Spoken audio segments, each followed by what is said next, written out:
Bonjour à tous. Covid, la parole se libère et c'est explosif. Et c'est explosif.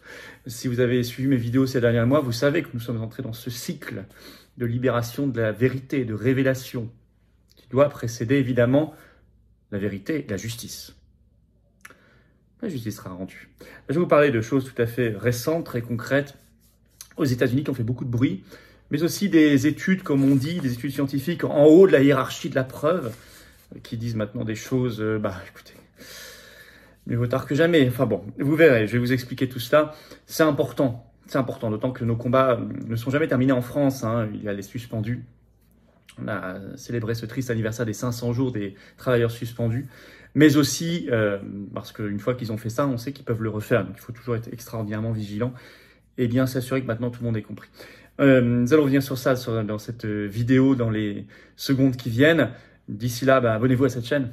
Petit bouton dessous, vous cliquez s'abonner. Une fois que c'est fait, profitez-en pour appuyer sur la petite cloche à côté. Vous recevrez automatiquement les notifications des futures vidéos, des futurs directs. D'ailleurs, futur direct, c'est ce vendredi 3 février à 19 h en direct ici. Je prends vos questions en direct. On regarde l'actualité nationale, mondiale la plus chaude, la plus brûlante, la plus explosive ensemble. La question de fond aussi. Faites venir du monde, 19 h vendredi 3 février en direct sur cette chaîne. Je vous attends et merci à ceux qui vont s'abonner à la chaîne parce que vous avez donné de la visibilité mécanique à ces vidéos. Vraiment, en étant abonné plutôt que pas abonné, c'est instantané, c'est gratuit. Et merci à ceux qui l'ont fait récemment, bien évidemment. Et je vous attends, vous le savez, le dimanche 12 février, rendez-vous 14 h Paris, place d'Enfer Rochereau pour la marche nationale pour la paix. Un appel va être lancé solennel à toutes les forces de paix et de résistance. Et il y aura du monde, beaucoup de monde, parce que l'engrenage de la Troisième Guerre mondiale, il faut le briser. Et il faut une prise de conscience chez nos compatriotes, ça va être l'objet. Au même moment, pour ceux qui ne peuvent pas venir à Paris, à 14 h ce dimanche 12 février, rassemblement pour la paix devant toutes les mairies de France. Contactez vos référents départementaux des Patriotes. Voilà, on y va. Covid, la parole se libère. Et vraiment, c'est explosif. Et c'est un peu partout. C'est un peu partout. Il y a des poches de résistance, par exemple, en France, plus importantes. Mais aux États-Unis, c'est explosif. D'abord, les suites de l'opération, vous savez, Project Veritas, Projet Veritas, ce collectif américain dont je vous ai parlé dans une récente vidéo, qui a sorti des vidéos d'abord en caméra cachée d'un haut cadre recherche et développement de Pfizer, qui avoue des choses incroyables sur la manipulation du virus, sur l'appétit financier vorace de l'industrie pharmaceutique, sur les liens de collusion avec les autorités de supervision. La suite. Ils ont fait une opération retentissante devant ce 31 janvier, devant le siège mondial de Pfizer à New York, qui a cette fois été repris par tous les réseaux sociaux, mais aussi les médias. Par exemple, Fox News, ce 31 janvier, je cite le titre, vous allez comprendre l'opération, le projet Veritas se moque de Pfizer avec un camion à LED garé devant le siège mondial du laboratoire à New York. Et sur ce camion à LED, posté toute la journée devant le siège mondial, l'entrée, il diffusait le film de la caméra cachée, puis de l'entretien choc avec ce haut responsable de Pfizer, dont je viens de vous parler, mais allez voir la vidéo récente si vous ne l'avez pas vue, qui a déjà fait plus de 28 millions de vues rien que sur Twitter.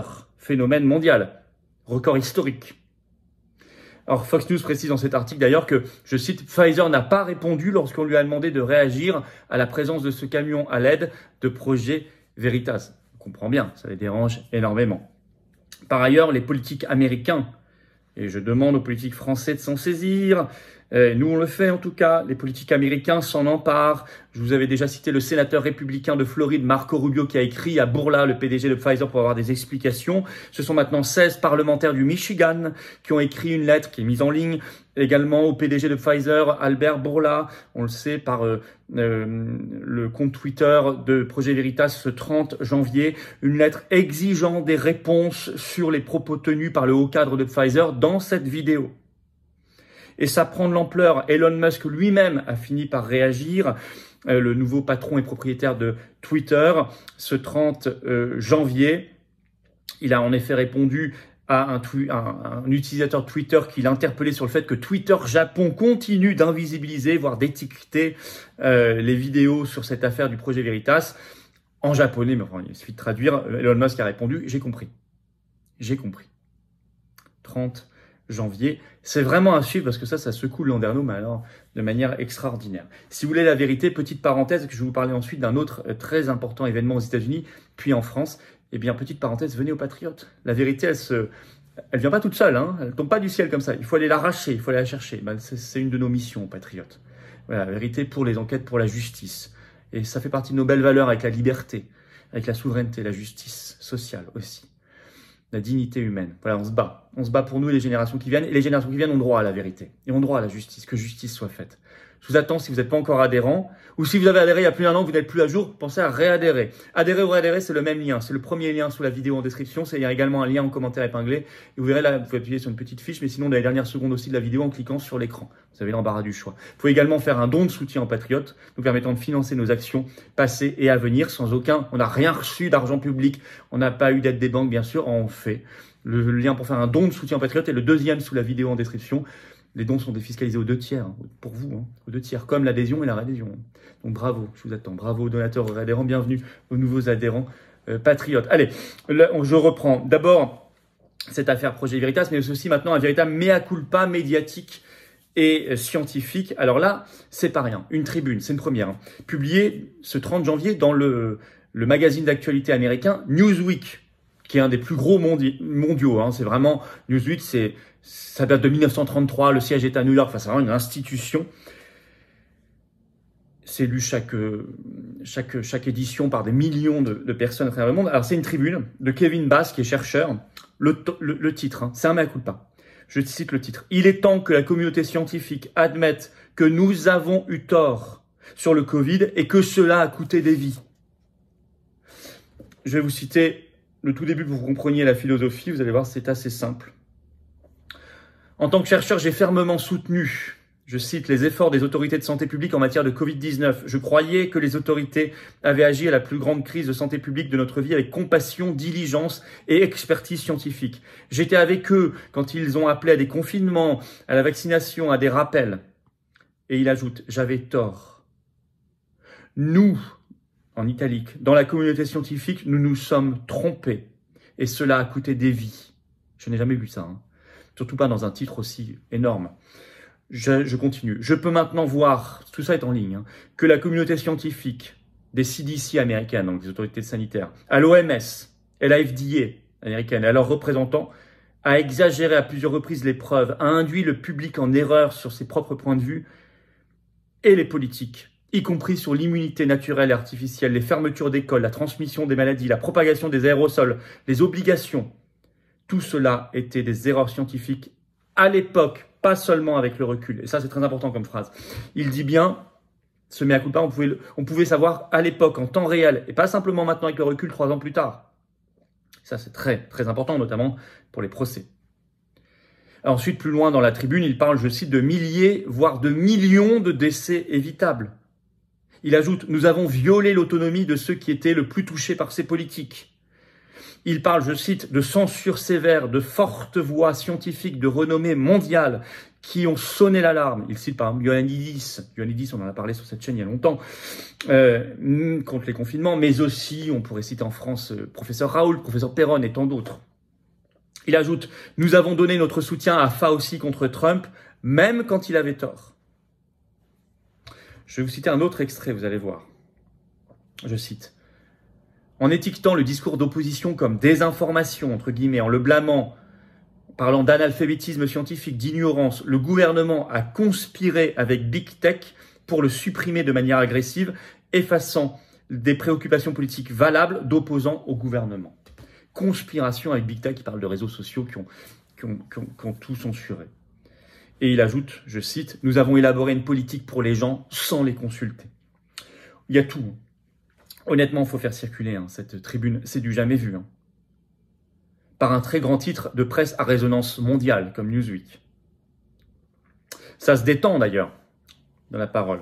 Confrère a été publié ce 30 janvier une étude dans une revue Cochrane. Pour ceux qui connaissent, c'est ce qu'on appelle des études gold standard, c'est-à-dire en haut de la hiérarchie de la preuve. Très important. Repéré en France par le docteur Alice Desbioles, vous connaissez, qui est épidémiologiste, qui est assez régulièrement dans les médias, qui est anti-covidiste, mais qui est très spécialiste. Sur, je cite, c'est une étude sur les interventions physiques pour interrompre ou réduire la diffusion des virus respiratoires. Et il est il est écrit dedans, je fais que citer, hein, il existe une incertitude quant à l'efficacité du port du masque en population générale. Les résultats combinés des essais cliniques randomisés n'ont pas montré de réduction claire de l'infection virale respiratoire via l'utilisation de masques médico-chirurgicaux. Fin de citation de cette étude en haut hiérarchie de la preuve publiée dans une revue Cochrane le 30 janvier. Je cite, chacun après en discutera. En tout cas, c'est la première fois que je lis que je vois en tout cas repris. C'est plus important, c'est plus exact. Quelque chose d'écrit ainsi dans une étude gold standard, comme on dit. Chacun, au moins le débat scientifique peut être ouvert. Voilà, c'est pas mal. Alors, ça donne des arguments, tout ça, ça donne des armes. On est vraiment, en conclusion, dans l'ère de la vérité. Même si, attention, elle ne vient pas toute seule, je vous l'ai dit, il faut se battre pour aller la chercher, la vérité, pour la faire éclater. Et il faut le faire pas simplement aux États-Unis ou ailleurs, en France, bien évidemment. Parce que la vérité mènera au procès, aux enquêtes au procès, et à la justice rétablie, qui seule permettra la concorde. Il y a un lien intime et étroit entre justice et concorde. Il n'y a pas de paix civile si la justice n'est pas faite, bien évidemment. Nous ferons des actions très fortes. Vous savez, après celles qu'on a faites sur les retraites à BlackRock, l'Union européenne, le drapeau torchon européen découpé, on fera des choses aussi très bientôt sur toutes ces affaires-là. Vous verrez, les actions coup de poing, les actions choc. Bref, on se bat. Faites circuler la vidéo, abonnez-vous à la chaîne YouTube, petit bouton en dessous, vous cliquez sur s'abonner, comme ça c'est fait, c'est gratuit. Et les algorithmes de YouTube vont rendre ces vidéos plus visibles, vont les recommander à des gens qui peut-être ne nous connaissent pas encore. Ne nous connaissent pas encore, c'est important. Grand merci à ceux qui se sont abonnés à la chaîne, à ceux qui vont le faire maintenant. Vous le savez, on se retrouve ce vendredi 3 février à 19 h ici pour un direct. Je prends vos questions en direct. Soyez là, faites venir du monde, faites circuler l'information, mettez des liens sur vos réseaux sociaux. Et puis, dimanche 12 février, ça a changé justement, parce que le 11, c'est les retraites. On se joint à l'unité, on n'organise rien nous-mêmes. Le 11, c'est le 12 qu'on organise. Dimanche 12 février, rendez-vous 14 h Paris, place d'Enfer Rochereau pour la marche nationale pour la paix. Ça va être énorme, ça va être gigantesque. Les gens vont venir de partout en covoiturage, je le sais. Et ceux qui peuvent vraiment pas venir, il y aura à 14 h ce même jour des rendez-vous devant toutes les mairies de France pour la paix. Contactez votre référent départemental des Patriotes pour organiser avec eux tout cela. On se bat. On se bat pour la vérité, pour la paix. Ce sont nos très belles valeurs. Je vous attends, patriotes. Cette carte orange d'espérance vous attend. Ce sera la vôtre. Vous pouvez adhérer ou reprendre votre adhésion annuelle. C'est le premier lien sous la vidéo en description. C'est un lien également en commentaire épinglé. Et ici, dans quelques secondes, en cliquant sur votre écran. Sous la vidéo en description, le deuxième lien, c'est pour faire un don de soutien aux patriotes. Un don pour financer nos actions. On n'a rien reçu comme argent public, ni d'aide des banques. On est face à l'oligarchie. On est dans la résistance et on est dans l'humanité. On est pour la belle France libre, rebelle, belle et l'humanité humaine. C'est ça, les patriotes, pour nous, les générations qui viennent. Que vous habitiez en métropole, outre-mer ou à l'étranger, vous êtes les bienvenus. Voilà, tout ça est défiscalisé aux 2 tiers pour vous, vous le savez. Grand bravo aux donateurs, aux réadhérents, bienvenue aux nouveaux adhérents patriotes et vive la France.